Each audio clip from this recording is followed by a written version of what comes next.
And the Lord said, Behold, I am making all things new. These words are true and faithful. Revelation chapter 21 verse 5. Alright, bago tayo mag-umpisa mga ka-TX, ako'y mag-shoutout muna sa lahat ng mga nanonood ngayon sa aking channel. Sa bago pa lang nag-open, you are welcome here. At sa lahat ng aking mga avid subscribers all over the world, unahin natin ang Canada. How are you guys? California, Australia, United Arab Emirates, in Doha, in Qatar, in Riyadh, in Saudi. Also in Indonesia, Malaysia, we have subscribers there. In Korea, Taiwan, at dito sa Pilipinas, all over the islands of the Philippines, starting from Luzon, diyan sa Cordillera, sa Ifugao, sa Benguet, Pangasinan, diyan sa Bantayan Islands, also in Palawan, Cebu, Negros, Leyte, Samar, Ormoc. How are you guys? At dito naman sa Mindanao, sa Mati, Davao, Zamboanga, in Sarangani Province, Gilan, also in Agusan del Sur, Agusan del Norte, Surigao del Sur, and Surigao del Norte, and of course in Dinagat Islands, in Siargao, in Socorro, at diyan sa San Jose. How are you guys? Thank you so much for viewing and subscribing the channel. At malapit na tayo sa ating paraffle. Meron tayong tatlong magandang magnetic compass na magagamit nyo sa pag-trace ng mga nakabaon na Yamashita treasures sa kabundukan. At para makasali guys, ang tanging gawin lamang ay mag-subscribe sa channel na ito, The MT Suarez TV, at ang channel ng father ko na namayapa na, The Golden Boy, Real Guide to Treasures. And don't skip ads. Huwag nyong pindutin kaagad na skip ang mga advertisement kasi diyan ako kumukuha ng revenue or yung little income na ipamigay ko sa inyo. Ang aking subscribers ay maliit pa lamang guys. Pero promise ko sa inyo, pag ito ay lumaki by next year, mayroon na tayong monthly raffle draw which palaging tatlo ang manalo. Okay, so umpisahan na natin ang ating partial analysis. This is a requested video ng ating ka-TX. Ating i-analyze ito ngayon na. Alright, magandang araw sa inyo mga ka-TX. Balik tayo ngayon sa ating treasure symbols and markers, analysis and decoding. Mayroong mga pictures dito na pinadala ng ating ka-TX. Ito'y matagal na kasi napaka-busy ko guys. Wala na akong time open ng mga email kasi pagising sa umaga, mag-prepare ng gamit, balik sa bundok. For about 1 month ay nandoon ako sa bundok. Kaya malapit na matapos yung project namin, kaya ako'y balik ngayon sa ating serbisyo publiko, which is helping our treasure hunters, yung mga ka-TX natin na mga newbies, helping them to analyze their treasure site. Kasi lahat ng tao ay meron analysis, pero mas maganda kung maraming nag-a-analyze sa inyong lugar, at kung magkakapareho ang analysis, malaking posibilidad na tama iyon. Okay, so ito ang aking analysis ngayon. Partial decoding lang ito. Hindi ito 100% effective, pero makapagturo ito ng item which is nasa 50 to 60% na matatagpuan natin ng item. Okay, so mayroong mga pictures dito guys. Ito yan. Isa-isahin natin ito. Kung ano ang kahulugan, ito muna ang unahin natin. Ang visible marker dito ay ito. Ito'y kanji letter. At kada merong treasure marker, meron talagang katabihan na hole, na dot. Ano ba yung dot? Yung hole na yan. Kahit yung mga arrow, ay meron yang hole dito sa kanyang puwet ng arrow, or minsan ang hole ay nasa itaas. Merong mga iba't ibang meaning yan. Ang Hapon lang ay medyo baliktad kasi sila maglagay ng itong dot, itong hole. Nagsymbolize siya ng item ito yung sabi niya na may item doon or dito sa baba. Yan ang ibig sabihin ng hole. Pag malaking hole, halimbawa ito sa kanyang baba, kung ito'y man-made na hole, ang meaning niyan ay entrance to the tunnel kasi malaki siya. Ang malaking hole ay nagsymbolises ng tunnel entrance. At ang maliit na hole, ito yung nagsymbolize ng item na ibinaon, which is yan mismo yung gold, yung item na yan, itong bilog. Ngayon, ano bang paraan sa paghanap nito, guys? Tingnan muna natin ang meaning nito kasi mayroong maraming posibilidad ang kung saan huhukayin ang treasure. Hindi kaagad yan isang hukay lang na makikita nyo kaagad. Mayroong adjustment yan hanggang 5. Unang hukay, pag wala, adjust ka konti, 1 meter, left, right, advance, so 3 kaagad ang hukay. Kaya 5 digging holes sa isang treasure symbol, maganda na yan kaysa 2 hukay lang. Paano kung sa pangatlong hukay ay nandoon na yung item tapos sumurinder ka na? Kasi hindi ka naniwala sa treasure marker. Pag mayroong legit treasure marker, mayroon talagang treasure yan. Ang problema, hindi natin ma-pinpoint kung saan hukayin. Hindi naman tayo pwede mag-rent ng backhoe at mga bulldozer. Kasi pag mag-rent tayo ng mga ganyan, hihingi pa tayo ng permit sa DNR at sa inyong LGU na mayroon kang project doon sa bundok, nagagawa ka ng dam, water dam, gagawa ka ng resort. Marami kang alibay na gagawin. Kaya napakahirap kahit kaya mong magrenta ng backhoe at bulldozer. Ang problema niyan ang permit. Kaya mano-mano lang talaga, guys. Ang magawa natin ay mano-mano.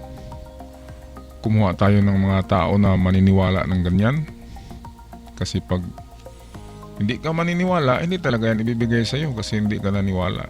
Okay, so balik tayo, item at kanji sign ng ano ba ito, guys? Itong ganyan na sign, yan ay ang meaning niyan in kanji, that is entrance or door.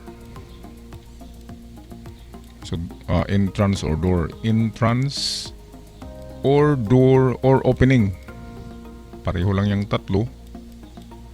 Entrance, door or opening.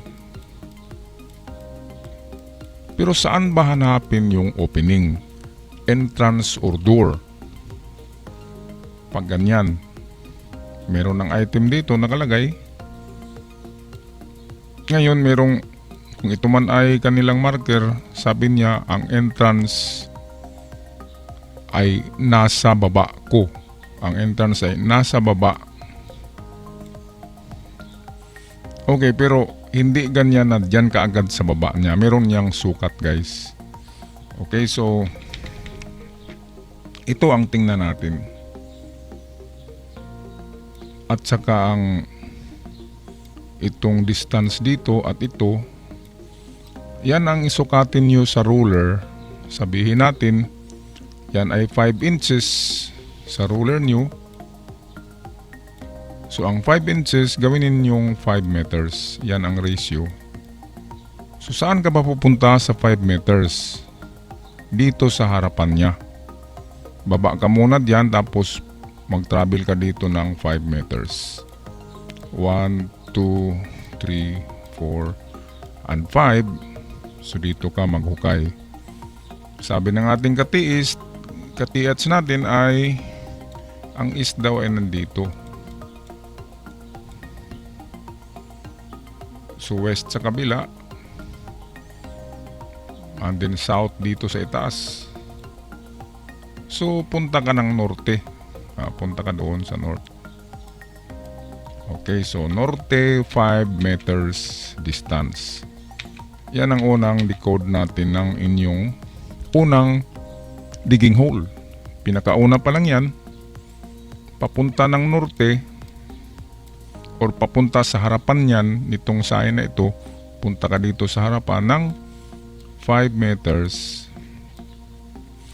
Kasi ang isang hole, ang equivalent niya ay 5 meters. At karamihan ng treasure ay natatagpuan sa 3, 5, and 7 meters sa malapit sa marker or treasure marker na gaya nito. Kaya ito ang unang decoding natin guys. 5 meters ang unahin dito. Kulayan natin ng iba. Ang inyong digging hole na una ay 5 meters. Which is lakihan nyo. Kung nakita nyo ang aking mga video, malalaki ang butas na ginagawa ko para malaki ang tsansa na tatamaan yung bagay. Okay, so 3, 5, 7. Kung wala sa 5 ay punta tayo pabalik sa 3. Dito sa 3 meters galing dito sa bato. So ito ay 3 meters, ito ay 5. At kung maghukay guys, 2 meters lang palagi ang test dig. Sa 2 meters marami ka nang makikita. Kung yan ay mayroong nakabaon dyan, sa 2 meters pa lang marami ng palatandaan na nilalagay nila.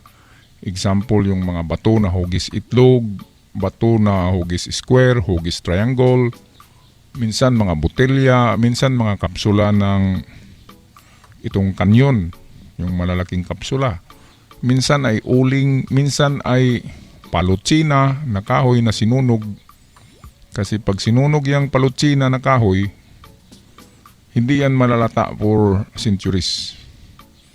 Tulad din yan ng uling. Ang uling ay sunog na yan, kaya hindi na yan malalata. Magiging black soil na lang yan. So ganung mga palatandaan guys.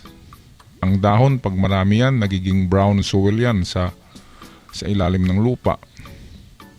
Walang dapat brown soil sa ilalim ng lupa sa 2 meters. Ang brown soil ay nasa top soil kasi yan ay mga decaying organic matters tulad ng mga dahon, kahoy, animals, mga dumi. Kaya pag merong brown soil 2 meters deep sa inyong hukay, yan ay palatandaan na maghukay pa kayo pababa.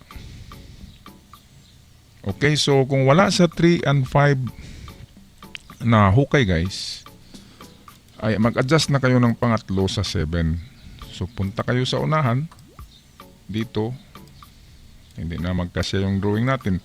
Pagpalagay natin dito yung 7.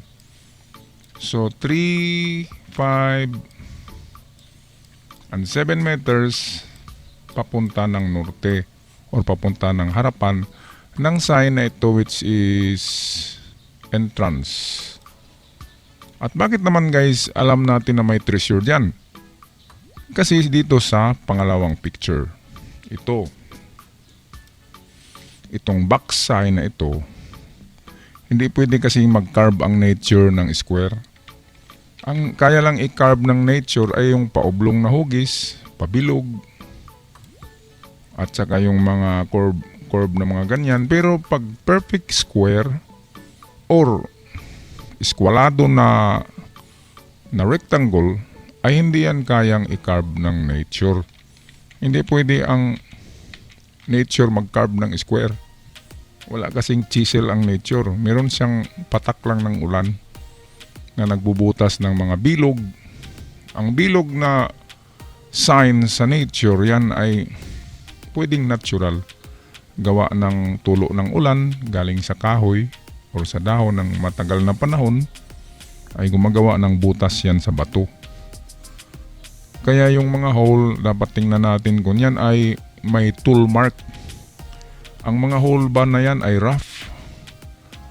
Parang chinisil ba yan ng, sabihin natin, ng maliit na pako or chisel? At kung very smooth yan, at walang marka ng tools, hindi yan man-made. Yan ay nature-made. Kasi ang bato, pag chinisil yan, meron talagang tool mark, yung marka ng chisel. At hindi yan perfectly smooth. Marami akong nakitang mga holes sa nature na napaka-smooth. Ang iba na puro actually ng triangle, pero yun ay gawa lamang ng nature. Dito sa sign na ito ay legit kasi magkatabi yung mga signs na ginagamit ng Japanese soldiers sa kanilang treasure marker. So ito, square box, ang meaning nito guys ay treasure in the box na malapit lang sa bato na ito. Kaya kanina doon tayo sa meaning ng entrance. Ngayon ito naman meaning ng square ang ating tingnan dito sa isa kong picture. Okay. So ito yung complete view ng whole area. Ngayon, kanina ay dito yun kanina guys. Pumunta tayo dito ng 3 and then naghukay tayo also sa 5. Kung wala sa 3, hukay tayo sa 5. Pero yung inuna natin kanina ay naghukay tayo sa 5 una and then nag-adjust tayo sa 3. Pag wala and then last natin na hukay ay nasa 7. At 2 meters test dig lang. Pag walang makikita ng mga bagay na gawa ng tao sa 2 meters ay wag na ipagpatuloy kasi wala talaga at hanap tayo ng ibang digging spot. Okay, ngayong dalawang paraan ito guys, ang una ay ito, dito tayo naghukay. Ngayon ang pangalawang paraan nito ay itong pagbasihan natin ang kanyang square sign. Ang square sign, maraming nakakuha nito. Ito'y treasure below or treasure under. Kaya literally, ang gawin natin guys, dahil treasure under ang square box or treasure inside the rock, ang unang gawin natin ay dito muna tayo sa harapan niya. Kasi tinusok itong bato, ito'y siguro malalim hanggang dito. Minsan ang bato ay pointer yan. Yan ay direksyon. Tulad ng ganyan. Ulitin natin. Unahin muna natin itong direksyon ng bato na ito. So ang direksyon ng bato na ito ay nakabaon siya papunta sa baba. Ayan. So meaning ang direksyon ay papunta dito. Ito muna ang unahin natin guys. Yung baba ng bato, yung dulo ng bato ay hukayin yun. So meaning to say, wag mo na tanggalin itong bato. Dito lang tayo sa gilid maghukay niya. Tapos mag-drift tayo papunta sa baba. 2 meters sa bato. Example dito sa gilid. Drawing natin to guys ha. Example ito ang lupa. And then ito yung nakabaon na portion ng bato. Ito yung marker niya na square dito. Okay, ngayon dito tayo maghukay sa gilid niya. 2 meters and then mag-L tayo, ganyan, drifting ng another 2 meters pa drift dito. Okay, at kung wala tayong makita, pwede rin tayo magpatuloy dito ng adjustment, another 1 meter. Ganyan, so gumawa tayo ng 3 meters na hukay. Mababaw lang yan guys. Exercise lang yan. Yung iba nga naghukay ng 10 meters. Isang palapag na building na. Migdat, 4 na palapag na building na ang lalim. At talagang walang nakuha. Pero positive pa rin sila. Kaya sila yung naniniwala kasi.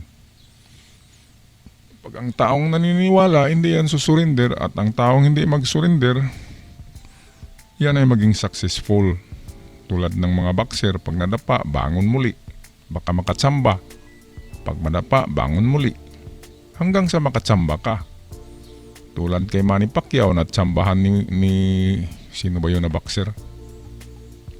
Yung nakatsamba kay Manny Pacquiao na knockout si Manny Pacquiao sa 12 round. Bugbog na yung kanyang kalaban, pero hindi kasi sumurinder. Bangon ng bangon, kaya nakatsamba. Ganon din sa treasure hunting, bugbog ka na sa paghukay. Pero pag hindi ka surrender, makakatagpo ka rin. Ako ay nasa 20 years na in treasure hunting. At meron akong natagpuan na medyo may halaga pero isa lang. At maraming mga bagay-bagay na merong mga halaga din na panggasolina lang. At pang souvenir, yung iba pang museum, mga antique. Ganyan lang ang mga reward sa treasure hunting. Yung makatsamba ka talaga ng box na gold bar. Yan ay 1 in a million chance. At napakaswerte ng tao na makakita ng ganyan. Ang aking hangad lamang ay kahit mga kwintas lang, mga antique, okay na yan sa akin. Mga plato, mga kagamitan ng World War II, okay na yan as a remembrance, as a souvenir sa ating treasure hunting. Ngayon, dito guys, balik tayo sa ating decoding. Dito sa bato. Okay, so nag-tunnel tayo dito ng pael para makita natin kung ano ang tinuturo nitong bato sa baba. At kung wala dito guys ang treasure ngayon, huwag nyo nang ipagpatuloy yan. Bakit sabi ko guys hindi ito muna kunin ang bato? Kaya tayo nag-L ng hukay kasi ayaw ko na masira ang bato at yung posisyon niya ay mababago. Kaya dito lang tayo, hindi natin ginalaw ang bato. Kasi itong bato na ito ay nagtuturo yan ng item papunta diyan. Ito ang pangalawang analysis sa square box sign. Okay. Saan ba nakaharap guys ang treasure box na square? Of course, dito siya nakaharap, di ba? Okay, pero wala siyang ibinigay na distansya. Yan ang problema. Kaya, balikan natin ang standard ng mga distances ng mga giveaway. Sumaba tayo dito guys. And then, bilang tayo ng 3 meters. Ang formula ko dyan, pag walang mga distances na sign ay always remember Fernando Pu. Yung kanyang movie na 357 Magnum. So hukay tayo guys, una sa 3 meters test dig. Pag test dig, testing lang yan guys. Huwag ka agad mag-expect na meron na. Yung kasi mga bago kong mga ka-TH ay akala nila na 3 hukay, 2 hukay ay meron na. Hindi yan pwedeng mangyari. Si Rogelio Rojas o si Roger Rojas ay 4 na taon sa paghanap ng Yamashita Treasure.